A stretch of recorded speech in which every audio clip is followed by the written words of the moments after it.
2 minute میں مطلب 1 سال میں تو آپ لوگ باری نہیں دیتے اور پھر 2 منٹ میں ہم وائنڈ اپ کریں. چلے کوشش کرتے ہیں. آپ کی تحریر موجود ہے میرے پاس. سر بلوچستان کے اس ایشو پہ مذمت کرنے سے پہلے تو میں اس ہاؤس کے اس حالات میں مذمت کرتا ہوں کہ یا تو آگے والے سیٹس پہ ہی بات ہوتی ہے اور یا جب اس طرح کے سیریس ایشوز آتے ہیں تو اس میں ہمارے جو ذمہ وار لوگ ہیں وہ تو موجود نہیں ہوتے. جناب چیئرمین صاحب ذرا توجہ کریں.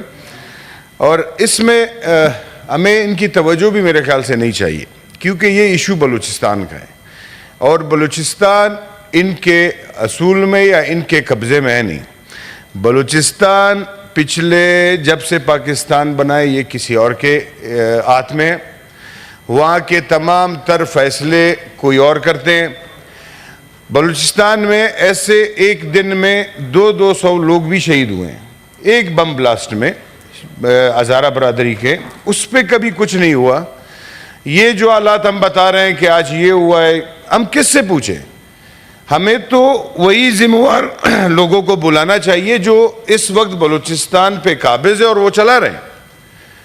ہم نے پچھلے 15-20 سالوں سے وہاں پہ ایف سی کو بٹھایا ہوا ہے تو ہم کم سے کم IGFC سی کو بلائیں کہ آپ ہمیں بتائیں آپ کس چیز کے لیے وہاں بیٹھے ہو. ہمیں تو وہاں کے اداروں کو بلانا چاہیے کہ آپ کور کمانڈر صاحب ذرا یہاں پہ آ جائیں ہمارے پاس سینٹ میں ہمیں تفصیل بتائیں یہ بلوچستان آپ کے ہاتھوں سے کیوں نکل رہا ہے.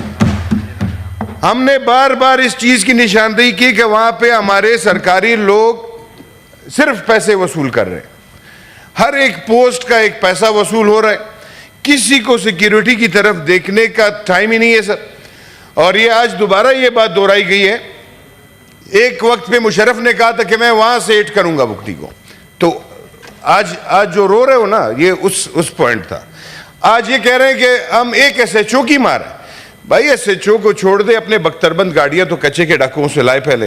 پہلے ہمارا اپنا سر تو اونچا کریں. وہاں سے 12 سے 12 13 پولیس وہ قتل کر رہے ہیں. آپ لوگ کیا کر رہے ہو؟ چلو بلوچستان کو تو چھوڑ دو وہ تو ان کے ہاتھ میں ہی نہیں ہے سر. اس پہ میں یہ بات کبھی بھی نہیں کرنا چاہوں گا.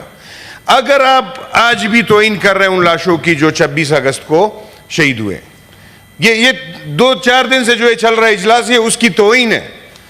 اس لیے توہین ہے کہ آپ ان لوگوں کو بول رہے ہو جس کے ہاتھ میں کچھ نہیں ہے. آپ نے اگر بلوچستان کو بلی صاحب نے کہا نا کہ اعتبار نواب نوروز خان کو پہاڑ سے قرآن شریف پہ اتارا اس کے بعد اس کو اور اس کے بیٹے کو پھانسی دی گئی تو آپ پہ اعتبار کریں. قرآن کے اوپر کیا چیز رہتی ہے کہ ہم آپ پہ اعتبار کریں؟ یا وہ لوگ جو یہ کہہ رہے ہیں کہ فرق ہمیں معلوم ہے. فرق یہ ہے کہ جو پاکستان کو نہیں مانتا بندوق اٹھائیے وہ دہشت گرد. ہم یہ نہیں چاہتے سر. ہم تو چاہتے ہیں کہ اس کو دہشت گرد بنایا کس نے؟ وہ کیوں پہاڑ پہ گیا؟ یہ بلوچوں نے تو پاکستان کو تسلیم کیا تھا. وہ تو پاکستان کا حصہ بن گئے. آج وہ کیوں پہاڑ پہ بیٹھے ہیں پاکستان کی مخالفت کر رہے ہیں؟ اس کا ذمہ وار آدمی جب تک آپ نہیں نکالو گے جب تک کس کی وجہ سے یہ لوگ وہاں بیٹھے اور کون سا وہ کام ہوا ہے تب تک آپ کا بلوچستان تو کیا ہے پاکستان ٹھیک نہیں ہو سکتا. یہاں پہ ہمارے وزراء آتے ہیں. آج جو وزراء یہاں بیٹھے ہیں وہ کس طریقے سے آئے؟ وہ پہلے وزیر بنے بعد میں سینیٹر بنے. اب ان کو ہمیں سننا پڑے گا. یہ بہت غلط روایات ہے جناب چیئرمین صاحب. ہمیں سن کے پھر جواب دیں. بالکل اعظم نذیر صاحب جو ہے ہمارے محترم ہے ہمارے سینیٹر ہے ہمارے بھائی ہیں لیکن جو منسٹری جس کے پاس ہے وہ ہمیں کم سے کم وہ جواب دے. بلوچستان کے اندر صرف یہ ایشوز نہیں ہے سر. میں نے کہا یہ پہلی دفعہ بھی نہیں ہے سر کہ اتنی پریشانی ان کو ہوئی ہے. پتہ نہیں کیا ہوا ہے اس میں. میں نے جو کل کی میٹنگ کی یہ بتا رہے ہیں کہ تمام پارٹیاں آئی ہیں تو تمام پارٹیوں کی باتیں تو یہ سر سامنے رکھے کہ کس کس پارٹی نے آپ کو کیا کہا ہے. اس میں سے زیادہ تر پارٹیاں جو جمہوری نظام کو مد نظر رکھتے ہوئے جو بات کرتے ہیں ان سب نے یہ ڈیمانڈ کیا ہے کہ سب سے پہلے یہ حالات کس کی وجہ سے خراب ہوئے ہیں ان کو نشاندہی کی جائے. اب مجھے یہ سمجھ نہیں آتا ہے وہ 2 منٹ میں بات کر کے چلے گئے اور بڑے مطمئن تھے. تو اس طرح تو سر یہ بلوچستان کے ساتھ ابھی نہیں یہ 70 سال سے ہو رہا ہے سر. 70 سال سے ہو رہا ہے. وہاں کے CM کے پاس ایک اسسٹنٹ کمشنر کو تبدیل کرنے کا اختیار ہی نہیں ہے. وہاں پہ کوئی ایکسین لگا نہیں سکتا وہ.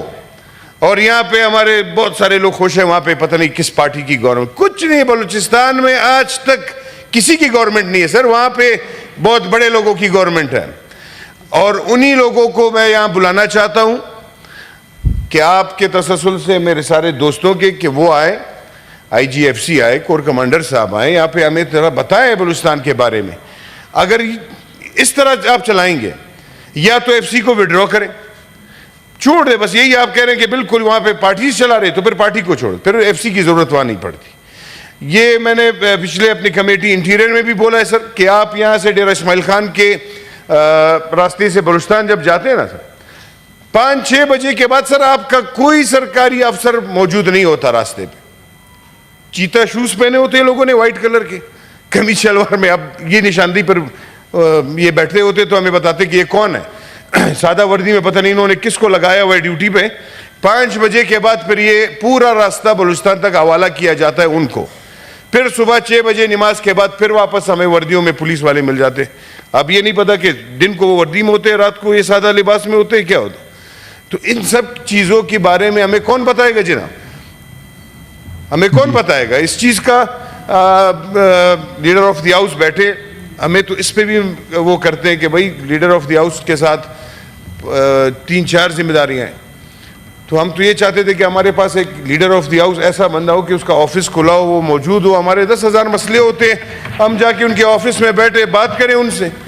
اور اگر وہ نہیں آتے بھی, میں نے اعظم نذیر صاحب کو مشورہ دیا تھا کہ ایک تصویر ہماری سردار صاحب کا رکھ دیں, ہم تسلی رہیں گے کہ بس ہمارے ساتھ ہی ہیں.